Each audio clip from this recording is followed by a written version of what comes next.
na isang PWD. Ayan. At so ayan guys, huminto kami sa kanyang harapan para tawagin at bigyan ng pagkain at tubig. So bigat na bigat siya, kaya talagang kapag inaarkila ko si kuya ay talagang may kasamang tip kasi ako'y nahihiya din. Hello, ako si PWD Rams, isang taong may kapansanan pero marunong mag-share ng blessing sa kapwa. Malakas ka kaya tumulong ka sa kapwa. Kahit ang malalapit lang sa'yo, iligtas mo sila kung makakaya mo. Gawin mo ang lahat kahit hindi pa sila magpasalamat sa'yo. Magligtas ka ng tao kahit isa lamang siya. Malakas ka kaya tumulong ka sa kapwa. Kahit ang malalapit lang sa'yo, iligtas mo sila kung makakaya mo. Gawin mo ang lahat kahit hindi pa sila magpasalamat sa'yo.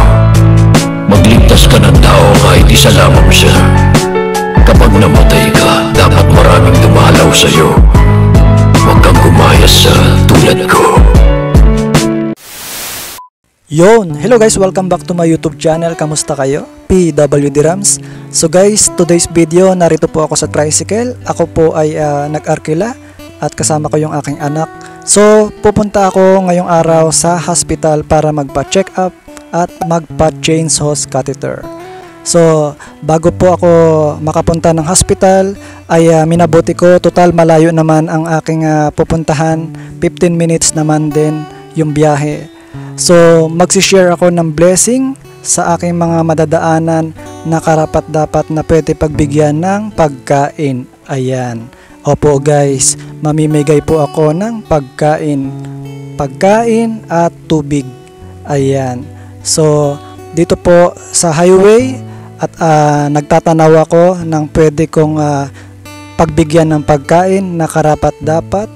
Ayan, kasi po yung aking dala ay kakaunti lang at gusto ko lang po mag-share ng blessing. Pero dito po, ako po ay may gustong bigyan ng pagkain dahil sa tuwing pumupunta kami ng bayan, nakikita ko siya nagtitinda sa tabing highway.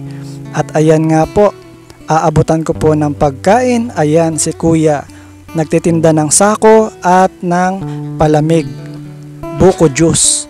So ayan guys, huminto kami dito sa kanyang harapan para abutan ko siya ng pagkain at tubig. Ayan, inabutan ko. So ayan po, masaya si kuya at tirik na tirik yung araw ay nandyan siya sa pwesto niya para magtinda, maghanap buhay. So ayan guys, nakapagbigay tayo ng pagkain sa isang karapat-dapat at kahit tirik na tirik yung araw ay hindi alinlangan para maghanap buhay siya. So ayan guys, masarap talaga mag-share ng blessing sa kapwa. So ayan guys, may pagbibigyan pa tayo at ako ay nagtatanaw sa paligid kung sino pa yung pwedeng pagbigyan ng pagkain. Ayan, at parang may nakikita na ako, may natatanaw na ako. Ayan, si kuya naglilinis ng mga damo. Ayan, at mahirap po yung ganyang trabaho guys, at mabigat pa yung daladala niya na panglinis. So ayan guys, inabutan ko ng pagkain at tubig. Ayan, at tuwang-tuwa si kuya. Biro mo, tirik na tirik yung araw, nagtatrabaho, 'di ba? Nakakagutom 'yan. Pero ayun nga po, nakapag-share tayo ng pagkain kay kuya na naglilinis ng mga damo. So ayan guys, at biyahe ulit at nagtatanaw-tanaw ako. Baka may madaanan pa kami na pwedeng pagbigyan ng pagkain. So ayan guys, ito po kasi yung pamimigay ko ng pagkain, galing po talaga ito sa aking puso at talagang kusang loob po ito dahil panata ko ito kay God na yung dati ay lagi akong pabalik-balik sa hospital, nako-confine. Talagang sabi ko, wag na akong ma-confine ulit sa susunod at makikipagkasundo ako kay God na mag-share ako ng blessing kapag may extra ako. So ayun po, mula noon ginagawa ko hanggang ngayon. So ayan, natanaw ko si ate, nagtitinda po ng basahan at inabutan ko po ng pagkain. Ayan, napakasipag ni nanay na kahit tirik na tirik yung araw ay nasa gitna ng lansangan para mag-alok ng basahan. So ayan po, naabutan ko si nanay ng pagkain at tubig. Ayan. Alam nyo guys, masaya ako sa ginagawa ko na makapag-share kahit maliit lang na kawang gawa at makapag-share ng pagkain.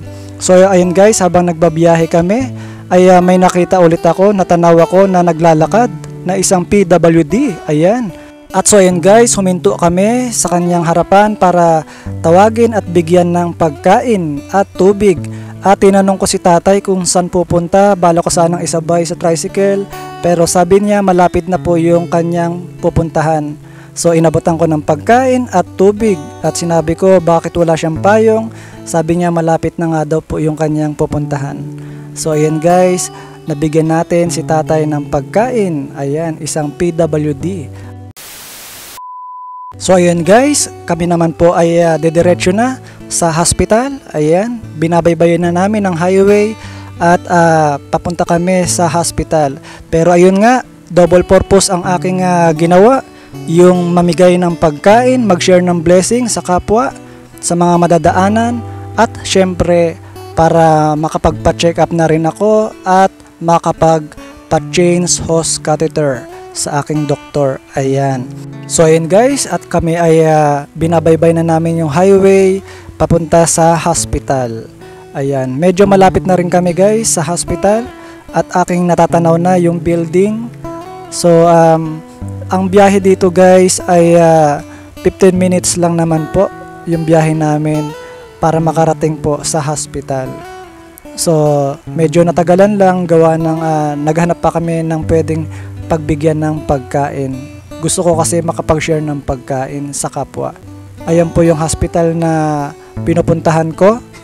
At 2 years ago, dyan po ako naoperahan, binutasan sa tiyan at para maging daluyan ng aking pag-ihi. So ayan guys, dito na kami sa hospital at ako ay ibababa na ni Kuya Driver at para ilagay sa aking wheelchair. Ayan. So bigat na bigat siya kaya talagang kapag inaarkila ko si kuya ay talagang may kasamang tip kasi ako'y nahihiya din. Ayan. So papasok na ako sa loob ng hospital. Ayan po. Ito po yung Carmona Hospital Medical Center. Ayan.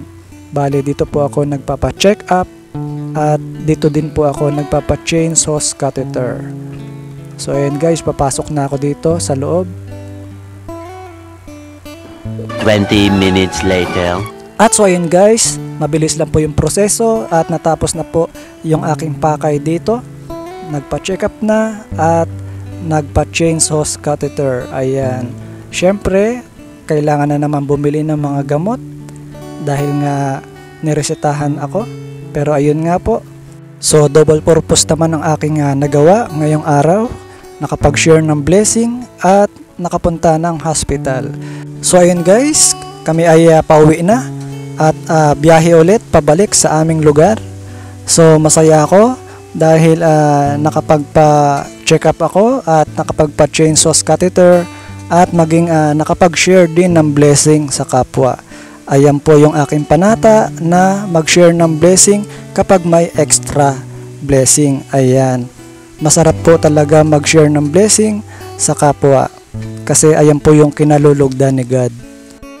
At guys, pwede nyo po bang i-comment ang lokasyon nyo para malaman ko kung hanggang saan nakarating ang aking video? Ayan, at kung hindi pa kayo nakasubscribe sa aking channel, please subscribe. Thank you! So ayan guys, at gusto ko lang din po magpasalamat sa lahat po ng mga nanonood ng aking video, reaction video, sa aking live. Maraming salamat po sa lahat po ng mga viewers na sumusuporta sa aking channel. Ayan, sana po hindi kayo magsawa mag-support sa akin, sa aking mga video. At guys, promote ko lang, meron po akong join button member. Maaari po kayo magpa-member at malaking tulong po yan para sa akin, karagdagan po sa aking revenue. Maraming salamat po. At so ayun guys, malapit na kami sa aming lugar. At maraming salamat po muli sa inyong panonood ng aking video. At please don't forget to subscribe my YouTube channel. Thank you for watching!